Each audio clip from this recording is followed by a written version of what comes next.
Hello everyone and welcome to an episode of Usually Fixing and Tinkering. On 50 Shades again, we join you a week later after doing a complete what you want to know about the steering rack. I hope that was very useful to most people. Now, I'm glad I've done that because I've covered a subject that I haven't previously done so, and it's great when you've got it on the bench. I can show you exactly everything you need to know. And there's no, oh, you can't quite see that, sorry about that, poor lighting, etc, etc. This might be an episode of poor lighting because we are dropping the steering rack, subframe, and part of the suspension, drop links mainly, and anti-roll bar in order to replace quite a few things. And I'll just go around. I have already been busy at work this morning. So if we come round here, we could see some disconnected, excuse me, where's my light? There you go. We can see some disconnected arms, and everything's been slackened a little bit down there. We have, hello Milwaukee, we have a new subframe which has been bought from eBay for about £82. I cannot quite believe that manufacturers are making them with a profit and the middleman is being able to sell them for that price and everyone's happy. I can't believe it, because stuff like this for most cars will cost you at least £150, even aftermarket. But for a Mark 1, wow, you know, this is just ridiculous. I've got some new clamps. These were an absolute bargain, these anti-roll bar clamps. They just sit there. They'll need a spacer because they'll sit like that. Oh yes, absolutely fantastic. I couldn't resist buying them. That's a bolt off something. Oh yes, I know what that bolt's from. This is a lovely construction, and the reason that these have come on the market the last few years, and brand new aftermarket rear subframes as well, they cost a lot more. They cost about 200 and plus something. Which is ridiculous considering that they are just a H-frame ladder, whereas this is, well, you could say it's quite similar. I would say we've got 2 or 3 pieces going on here. We've obviously got this that's welded on for the engine mount here. We've got these pieces that extend up and that are welded to the subframe main body, and you have a bolt that goes through there, and that will go to your chassis rails. And then, effectively, you've got these bits that the steering rack sits on, these 2 bosses, so it sits up a little bit proud, and that's it. What it is 2 skins. So you've got one skin on the top here that's welded to the bottom skin over here. Just turn this over. That's the bottom skin. This is usually the one that rots out. And I'll tell you why it rots out, actually. And it can go very rusty in here, around here. It's basically, the one on this car is starting to go again, so it's not ideal. So basically, it's 2 skins, and we've got a hollow bit in the middle. See these holes here? Particularly these 2. This is a way of water getting into the subframe, and I'll tell you, I remember how much rust was actually basically coming out from the other side, or the holes on the other side, because of water that's got in there, sat there and started rusting the subframe inside out. And I believe that's why these subframes don't really tend to go very well. They're not as rusty as other cars, but equally that's why they rust. And you can't stop that, because how are you going to get in there? I mean, I could inject Dynax and cavity wax. What I have done, actually, saying that, is I have injected a tiny bit of cavity wax in there, so it's not going to rust from the inside out, even though this car's not going to see much wet weather, trust me, if I can avoid it. So that's all fantastic. We have got these star pieces for these spacers, by the way. We have got spacer pieces that will come off with the subframe that we'll reuse, and this is used to basically line the subframe up and put the bolts in without the subframe shifting. It's a really clever idea. We also have an alignment hole here and here. I wouldn't worry too much about that, to be honest, because as long as these are lined up, you're never going to get it wrong. Some people use tiny broomsticks. I mean, that's not going to do. That's too big. Some people use really, really long sockets or extension bars. I mean, whatever way, just to line it in. And as long as the bolts are going in and these are stuck down nicely, there's no issue. There's absolutely no issue whatsoever. I've never known anybody to get that wrong. So, anyway, let's get on.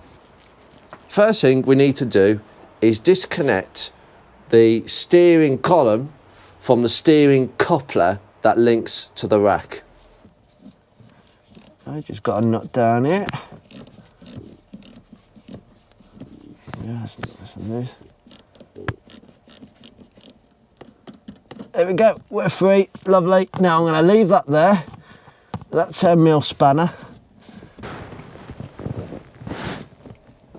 There we go, lovely. There we go, just let the whole thing dangle. That's your universal joint. Now the whole column is completely free of the steering coupler down there. Excuse me. Yeah, so it's completely free now. Lovely, okay. Now, by the way, guys, this steering column will only go in one way. Now, remember when I said that the rack was a bit far, I think we were either too far to the left or too far to the right. So what we'll find when we put the new rack on and it's all lined in down that side, when we bolt it all up, we'll find that the steering column will not, because this steering wheel is in the straight ahead position, right? Ooh, very nice steering wheel, very nice and free. Absolutely no feeling at all, it's like an electric vehicle.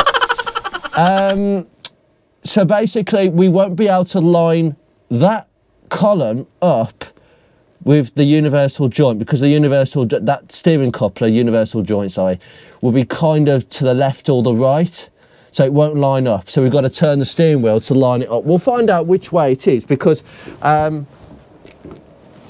know which way it is, because these outer rods will either be in or out, giving an extreme toe.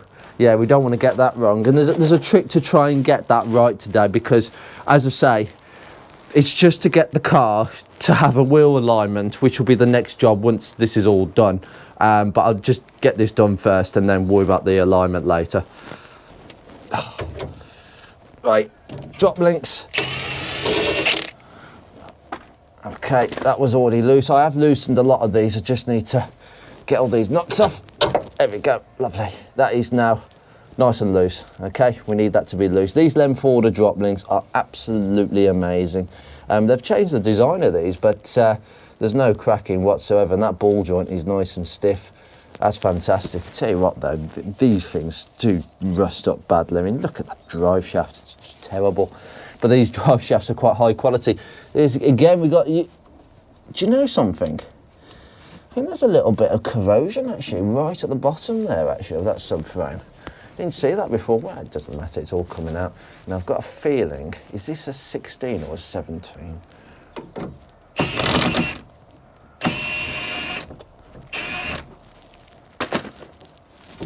Now, by the way, these trap rod ends, guys, keep the nut on the end and then smack it with a hammer and that should do it. You may need a ball joint splitter, but usually you could just smack it as far as possible. I've got a feeling.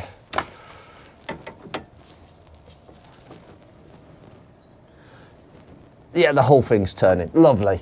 Now, what happens is when the nut is spinning, you've got to hold it and then turn it. Lovely, fantastic. I've just held it with these pliers and then whipped it off with the Milwaukee, and the nut's come off. It's just a locking nut that does that basically, but there we go. We can take the whole thing off and just put the nut on the end. Now, I have plans for this steering rack. I took this out last week to do a bit of commuting work, especially as obviously Project Beatrix hasn't been with me for some time. And I have yet, as of this episode, yet to pick up my new car, which you all probably have seen by now, if this continuity is any good. But basically, I really like this rack. It's a fantastic rack and it feels so nice, but I cannot ignore the wear that this rack has, and it has got some wear when you actually wiggle the steering in the straight ahead position, which is not good. Not ideal. But I will keep the whole thing because these outer rods I replaced a few years ago. I'm just going to clean these up. I can't get any play. By the way, guys, are you trying to get some play out the inner trap rods? Just pull it in and out. I can't get any play out of that. And I'll try it on the other side, but there's nothing wrong with this thing. Nah. But anyway, we've got it off that, and the drop link is also off. Now, we need to come to the next bastard in the line, which is this bloody pinch bolt. Now, you might notice, actually, it's mostly out. So, basically, it's mostly the way out, and I can take it out. Well, that was easy. It's almost dropped out. No, guys, what an absolute pain. Now, you might have noticed I've got brand new ones of these. You must replace these pinch bolts because you might notice that it's rounded. Yeah, it rounded. I got the nut off, which goes on the other side, and you just punch it out. Yeah, shows the book. No, that's not what happened.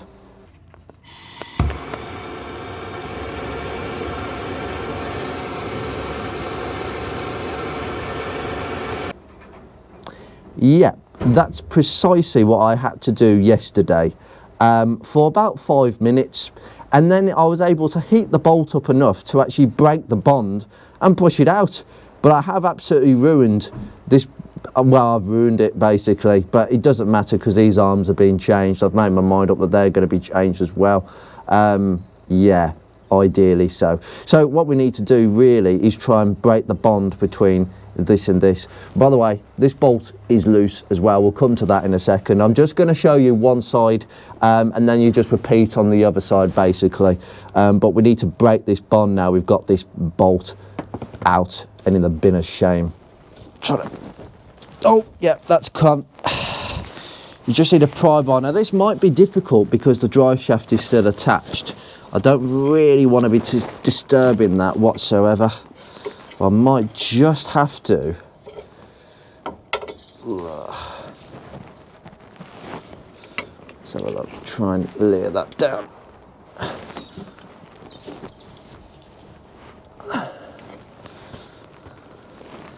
It's most of the way out. But the problem is you may have to stick a little pry tool just to open these jaws up. Now I'm just going to get my chisel to do that. You need a chisel and that way you can stick this through the jaws. What might happen is it might spring back up. Now I've done that. If I just get my basically you get this tool in between these two jaws and then hammer it in.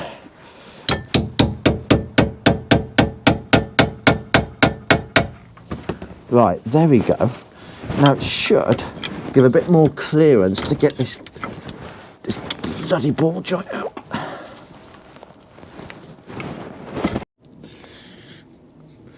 Now, as you may have witnessed there, I've put a jack underneath. This is not conventional.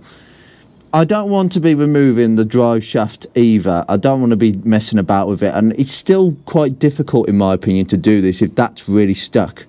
But basically, I've jacked underneath the disc, okay? And that has forced that ball joint away. And literally, all you need to do then should... Yeah, that's virtually come out. However, the jack is now in the way of the arm. Just twist that round. What I'm going to do is I'm going to leave that there, guys, where it is, because I've got to get this bolt out up here, okay? Now that is a 15 and we've got an 18 nut on the back. So I'm going to get my Milwaukee, I'm going to cheat, I'm going to get my Milwaukee on the front.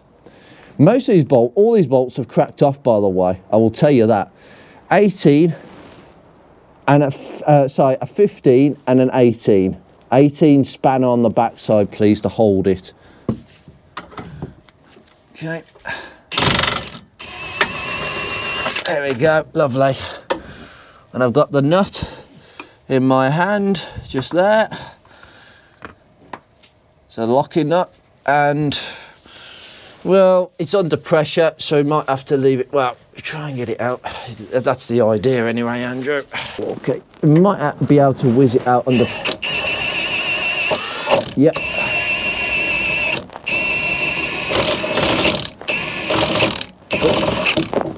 It's a very long bolt.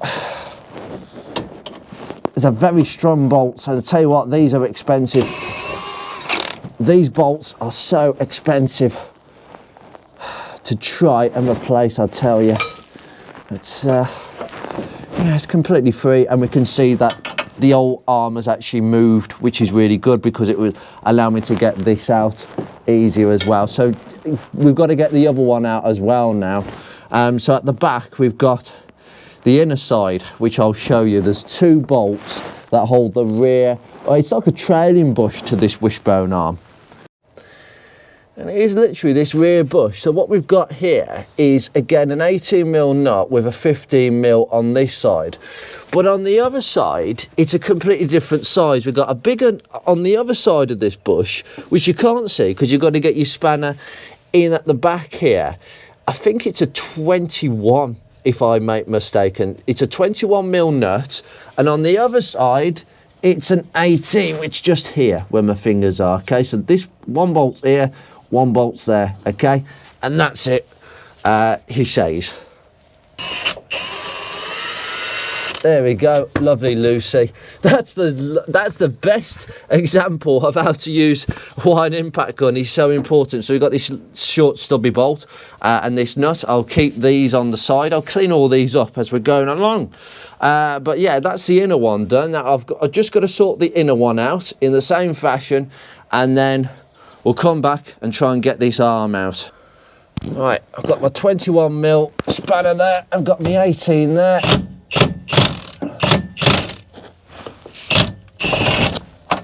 Whoops. Oh. There we go. Done. That's out, and I've got the nut on the top. There we go. Big nut, big bolt. Oh, that's the most difficult of the lot. Now, this whole wishbone is now going to be quite, well, not loose, but it's going to be snug in there. I'm going to get all my tools out. Oh, for goodness sake. Honestly, the time you want to catch something on camera and it doesn't happen. So basically, I took the jack away, guys, and the whole thing just broke off. And you know why it broke off? Look at this. Look at the rust on that. Do you know I didn't stand a chance of getting this out earlier without assistance from a blowtorch? I mean, it's made a bit of a mess of the ball joint. It looks like there has been a fire, obviously. But we can take, well, I can take this out the jaw now. There we go. That's done its job. You are going to need one of them. And now the swivel pillar is completely free. And now this can come out and fall out, literally. There we go. Oh. Now, guys, I got a confession to make. I did not fit these. This was fitted back in the day when I didn't do things on my car. Well, not suspension work anyway. Those are your bolts, and I'll just clean them up in a bit. But I have absolutely, wow, yeah, you can tell I've absolutely shafted that. By the way, guys, I will say the same again. This front bush, okay, so this is the rear one that you're going to struggle with. This metal plate is fused to the bush itself, and I am actually very impressed. There is no sign of deterioration. What a pity that I ruined that side of it, because I could have reused this actually, ideally, but it doesn't matter. I don't know what brand it is. I cannot tell, and I've never been able to tell. All I know is my garage were quite famous for using Euro car parts, so it could either be quite a semi-decent make or not. But I reckon that this driver's one has done about 10,000 miles. This one has done 15,000, because I remember in the history books, this was replaced earlier. This failed an MOT on the ball joint. I knew it was something was up with it because it kept on knocking, but I wasn't astute enough back then to know exactly what was what. I knew something wasn't up. However, what I'd recommend is, because that bolt actually that I've thrown over here goes through this, I would put copperies where it goes through, because it will seize to this bushing. I've known that this front bolt can seize to the metal collar of the bush. Okay, now you can theoretically, Ford say you can't do this, because I've looked it up in the service training manuals, and this bush you can't fit. I don't think you can fit it. I've seen people where they try and drill these blasted pot rivets out and then try and fit a nut and bolt method on a replacement ball joint. And my argument is to those people, what are you doing? You're wasting your time. By the time, if this ball joint starts giving up, usually these inner bushes will not be far behind. So you replace the whole arm, guys. You don't start, oh, I just need to replace the ball joint. That is not helpful to you as the customer. If a garage is arguing that, what are they doing? I don't know what sort of arms they're buying, whether they're made of gold, to necessitate that a ball joint on its own will be a bit much more economical way of doing things. Because you've got to punch these out. They're bloody massive pot rivets. Oh, stupid people. And that would take much of the labour and time. That's one. Now, that's done. I've just got to clean up. Now repeat that on the other side and get the other arm off, and then I'll join back with you in about half an hour.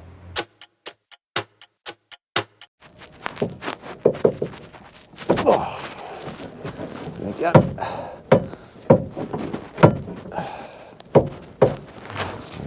Bit of a crowbar just to help me get this out.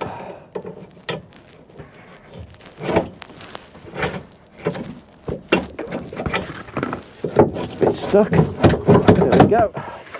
Bit of brute force. Wow.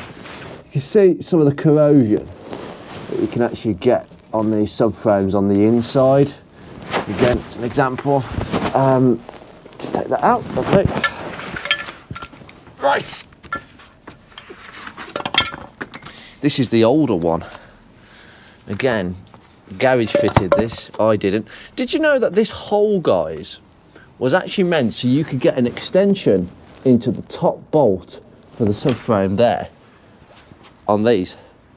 So this arm sits on here like this. I don't want to get the new one dirty, but it sits like that, and you have to go through that hole to get there. Oh, sorry, it sits more like that. There you go. Got it second time right. Again, this one doesn't look like there's much bush play. I think there's about 15,000 miles on here.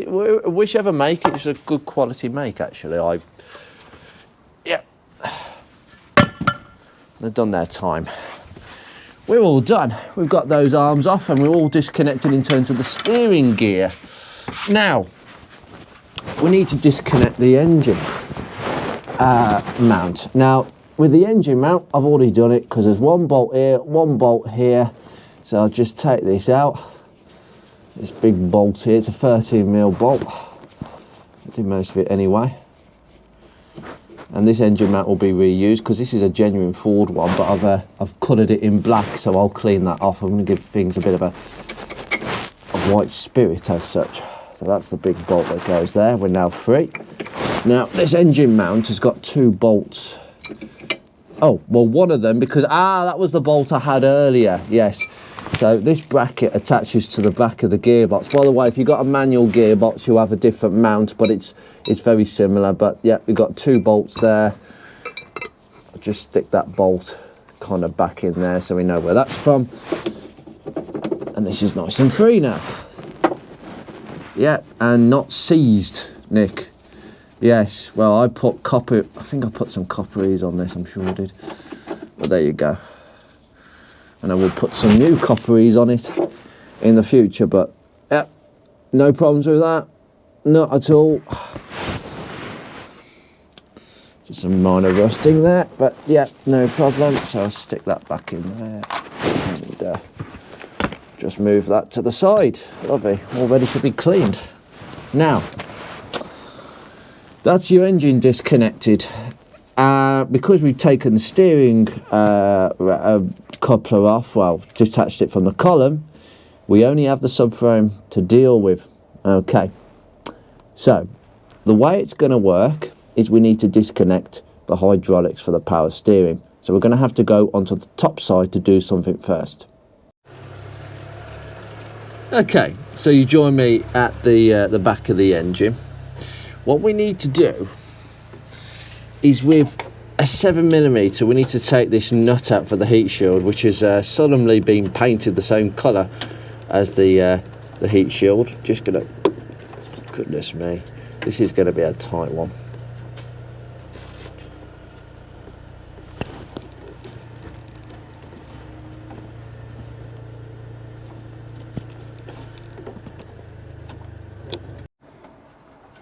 Now, taking this heat shield out of the way will allow me just a little bit more access. God, that's a tiny bolt, that is. Don't lose that bolt. And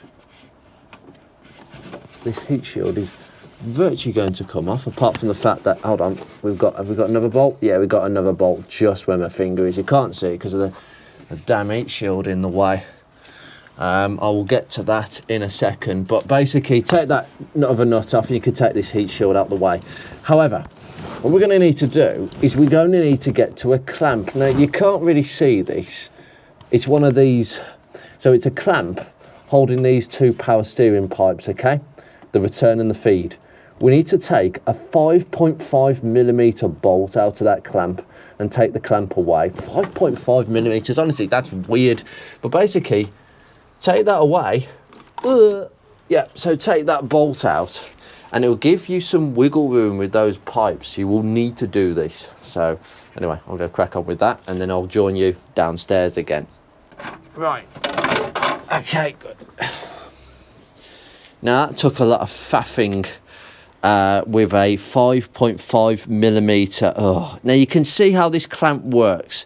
It basically, it's a little nut, okay, 5.5mm that goes through this clamp, and it allows the pipe work to stay nice and true. Now you've got flexibility with both the pipes that go from the cooler all the way over the gear. Well, one goes over the gearbox to the rack, and then one comes back from the rack down to the cooler and back to the reservoir. You're going to need flexibility on them pipes, and getting that out is absolutely crucial, I tell you. You must get that out. And we also have this heat shield that wants to come off. There we go. Just drop it out the bottom end, it doesn't matter. Right, okay, so just get these out. It sits like this, and the bolt that I was just getting out off camera was that one. But this is a lovely heat shield, and I did give it a slap of paint. I might give it some more actually a bit later. But that's just gonna go right there. Something that people neglect. You must have that heat shield because the steering rack will get quite hot at the back with the exhaust. It's there for a reason, to protect it from that downpipe. Now we have lots of room, lots of manoeuvrability. Now this is where we need our bucket. Okay, I just put tons of light on this area. Thank you very much, light. But yeah, it's crucial to stop the heat from that exhaust getting anywhere on this rack. And I cleaned this up years ago just to make it look better. Anyway, what you have here is a bolt. Get a 10mm and crack it off. This holds a clamp which holds these two pipes. These are the feed pipes. See how loose they are? Yep, they're nice and loose now. So because we took that clamp out, we've got some manoeuvrability. These two black pipes, by the way, are the ones on the rack. They come with the new rack. Don't take them off. But basically, we take this bolt out all the way, and this clamp simply pivots off. There we go. Now that clamp there is just to stop these pipes coming out. Now I'm just going to put that down there in a safe place because this is going to be messy. What we're going to have to do now is pull these pipes out. Now these pipes are a friction fit into the rack, okay? They are a friction fit. What you need to do is just wiggle them out. Bit by bit. There we go, done. That's out. Now just let the power steering fluid drip out. Got lots more where that came from. Now that will drip probably from where it goes over the gearbox, okay? Just let it drip.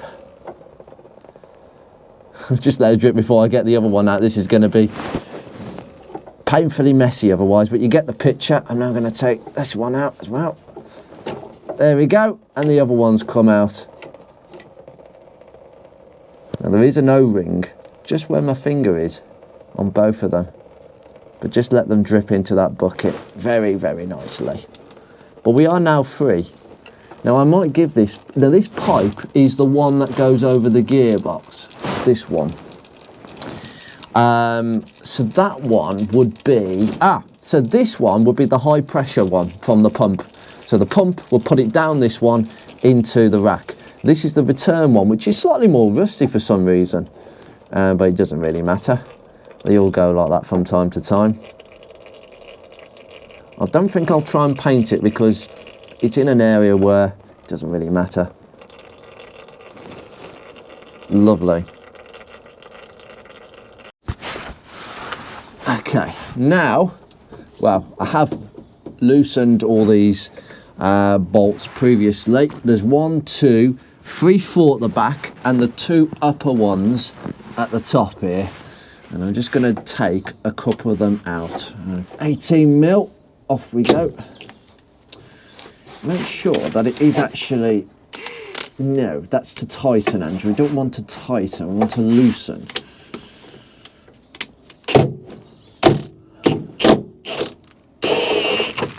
And a load of rust just comes straight out. Now, the problem is, with my position, is that, there we go, is that I can loosen them, but unfortunately my impact tool is getting wedged between the subframe and the floor. So we're going to have to do things the old-fashioned method, which is actually using a ratchet. Yes, I forgot how to use that. There we go. Now I'm going to take this one out and then I'm going to get the jack into place because the hydraulic pipes are still leaking. But there's not much to come out, to be honest. I believe they're very similar in size, but they are different. There we go. These are about £20 on Ford if you want the privilege of paying for one. So I'll just put that over there. I know where that came out. Oh,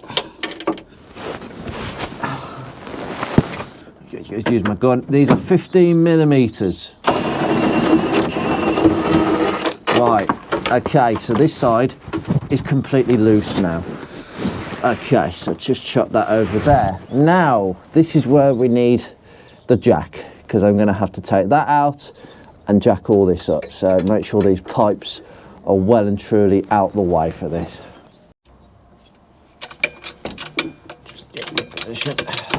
I'm using my small jack for this. There we go, lovely. Right, I'm going to whack that other bolt up with that impact gun now on the other side. Get that done.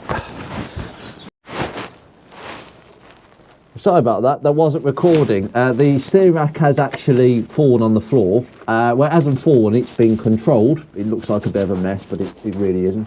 I'm just going to whip these pipes, make sure the pipes are at the top, and we're all good. We are literally all ready to move this away. Now what I need to do is move my jack out the way, because quite frankly the whole thing is just sort of moving around on the jack, and I just want the jack gone. There we go, lovely. Right, get the freaking jack out. It's not the best jack for this job, I can utterly assure you. But let's just move this now out the way. Ow, ow, ow, ow, ow, ow. Just got to move. Problem. Right. Oh yeah, I'll just take it round the side. Why don't I? This is heavy, this is. Okay, lovely. Let's get out of here. Oh, dearie me. Right, this is all the piece that you've been waiting for. Oh, for goodness sake. There's always something. Go away, stop bending it. Ideally, it needs to be a bit more higher than that, but we're out. Oh, my batteries are going everywhere and everything. There you go, all done. I've just got to disconnect the whole anti-roll bar, but we can see what we have. Now, the steering coupler, this is where we took the pinch bolt out, okay? Now, this steering coupler, I've only known 2 instances where steering coupler has actually caused a knocking issue where people thought it was the rack. Mine isn't definitely like that. Mine is definitely not this, because I've got 2 other people who've had the same issue, and it is their racks at fault. You can replace this now. Ideally, they are very expensive for what they are. They're about £60. It's held in with this stupid cover. Unfortunately, because of this cover being in the way, that would prevent you from changing in situ. Now, Project Ruby, I've changed, the universal joint is very similar to this, but it doesn't have this flicking plastic shroud over the top. So you can just change it in situ by just moving the rack a little bit off its mountings. With this, if you wanted to replace the steering coupler, you're going to have to do this. It's as simple as that. Oh yeah, we've got these lovely special washers which have suddenly sort of welded into place a little bit. Got another one down. Ooh, got another one down there. That's actually fallen off. That should be there. Yeah, I'll take that one. I'll take this as well. I'll take all of them out in a second. They will move. You just need to be very persuasive with them. But essentially, this is now the time to change the steering coupler. But otherwise, don't worry about it. I'm going to give this a bit of a clean as well. It's all going to be cleaned now. This is kind of where my episode does finish. There's nothing more to be said. This complete rack assembly will be my second-hand spares on the side. I'm not sure what to do with it, whether I'd fit it to a car, I don't know. But you never know. Mr. Ink may need a better rack, to be honest. But we have a couple of mounting bolts for the rack. We're going to need them for the new one, just to swap them over. We've got the new bracket. Well, I've got the new brackets, the anti-roll bar brackets, and I'm going to give this anti-roll bar a bit of a clean, because they do get very, very rusty and they can start to flake quite badly. But this one is not giving excessive movement. I have changed these bushes. These bushes will be swapped onto the new one. So as far as I'm concerned, really, we can just try it. I think this is, oh, if I remember rightly, this is actually clipped on. Yes, it is. It's clipped onto the edges using these tabs. God, I'm flipping at those clips. Wow. Right, I'll just give that a bit of a clean up. That will go in the cleaning spares. Just got a bit of foam just to stop stuff going in the cabin. This is your steering coupler. I'm just going to give it a bit of a de-rust. The parts number for this, I can actually see on there. To be honest with you, I'll try and get the parts number in the description, but I've got to be honest with you. Oh, yes. Don't do that, Andrew. It's well, I might have to do that, because if this needs to go in storage, I'm going to have to get all the hydraulic fluid out the rack, purging all the hydraulic fluid out. But right, back to planet Earth. So if you wanted to replace it, you take that pinch bolt out, okay? And we're going to have to do that to swap it over. But overall, that's the only thing really that needs to come off. We have, I believe, I think these are 15mm, if I'm not mistaken. Goodness me. Really stiff this is, because we've got to reuse this. So I am opting to reuse this.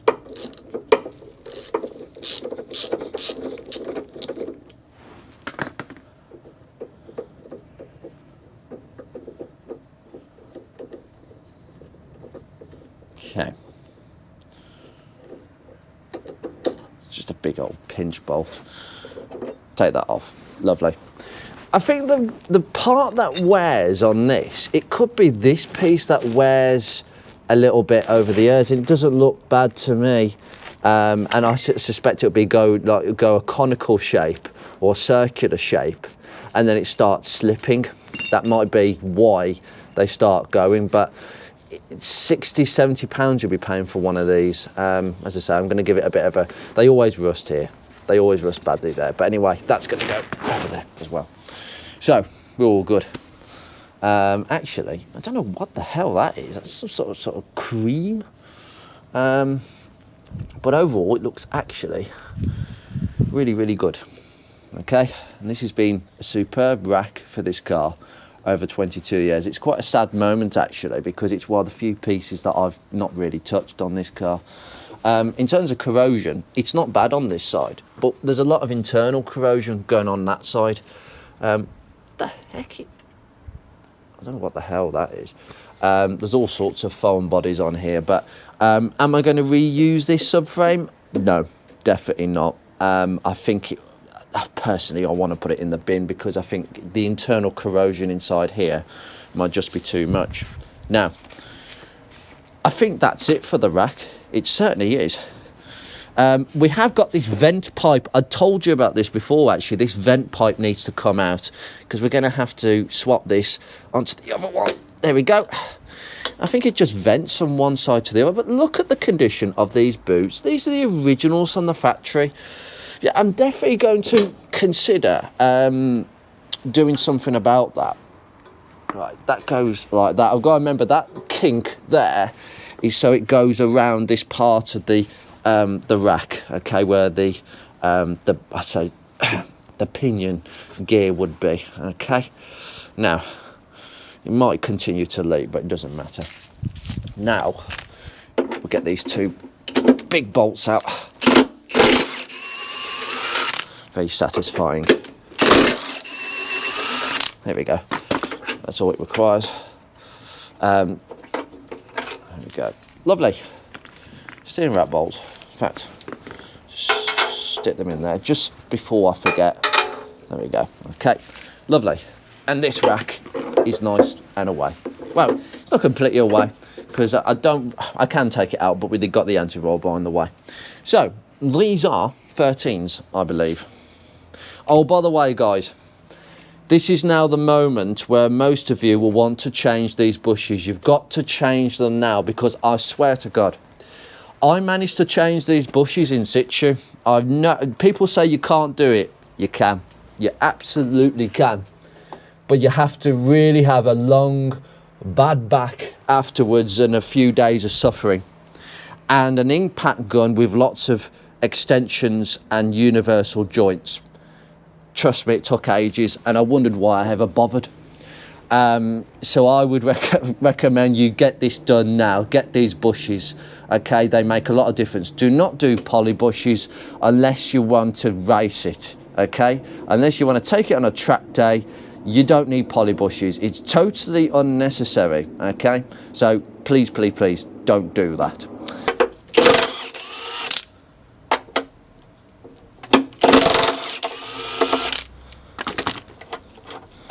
Now, this will be a slightly longer bolt than this. Yeah, so the back one is a long bolt. Why is that? I'll take that clamp off. We'll try and reuse that clamp. I'll put that in my spares and try and get it painted. I just thought I'd buy some brand new ones. We have this spacer that sits here, okay? It's just a metal spacer that sits in there, and it sits alongside the bush, okay? It sits at the back, hence why the back bolt is longer. And we have the bush, okay? Now, we can just move the bush off the anti-roll bar, ideally. There we go.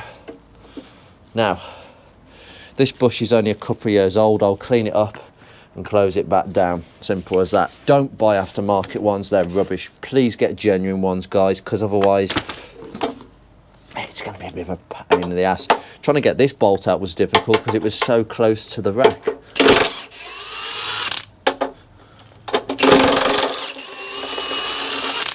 See how tight they are? Right, I did this by hand, literally.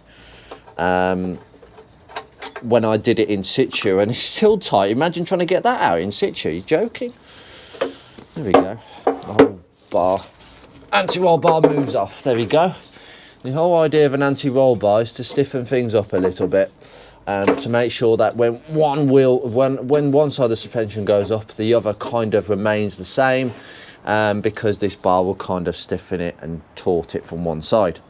And these make a lot of difference.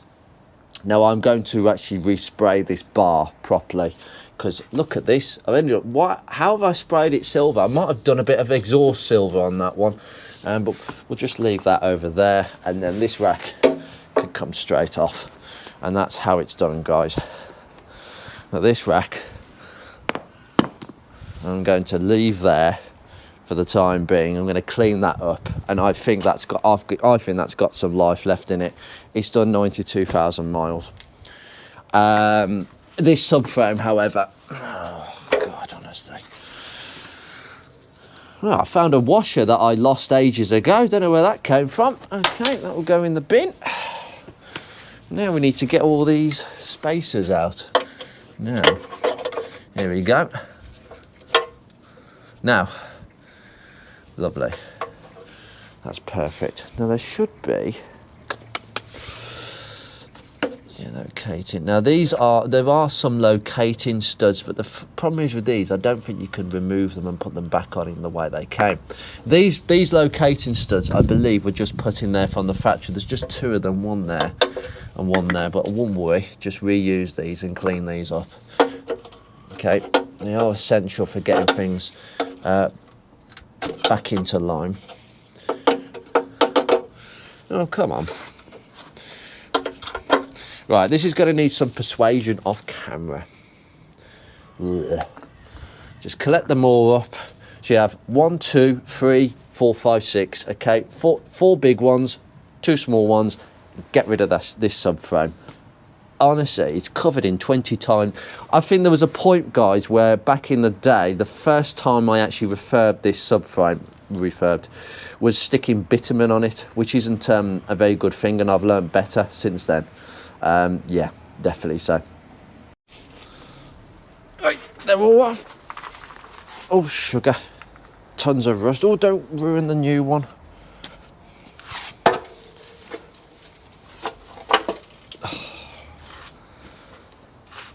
I think we can see more clearly, guys, the evidence of it's corroded around here again. It's the inside doesn't look too bad this time round. Yeah, I can hear the rust inside just moving around. It goes usually around this edge and around this piece here. I'm not sure why. Maybe the water goes in down that way, but it's not one of the worst subframes in the world. But oh wow, you say that, but look at that. Eesh, like a Greg's sausage roll. Yeah, no. Okay, that's going to go to the scrap man. There's a lot of pieces that are going to be weighed in. That's going to be cleaned up 100% and put in my, well, it's going to be in the garage as a backup spare, but it will look nice once it's cleaned up. I've now got to clean all my fixings, and I've got to do a lot of work. That's got to be painted. I've got to take those drop links completely off so I can paint it. It's all going to have to be detailed cleaned, and the underside, well, got a lot of space under there. In fact, I won't bring you in the next episode, actually, because I've ran over. I meant to stop ages ago. But anyway, you take care, guys. I will see you in the next episode, rebuilding this, putting it back together, and the torch settings. Very important, very boring stuff, but still good entertainment. Take care, guys.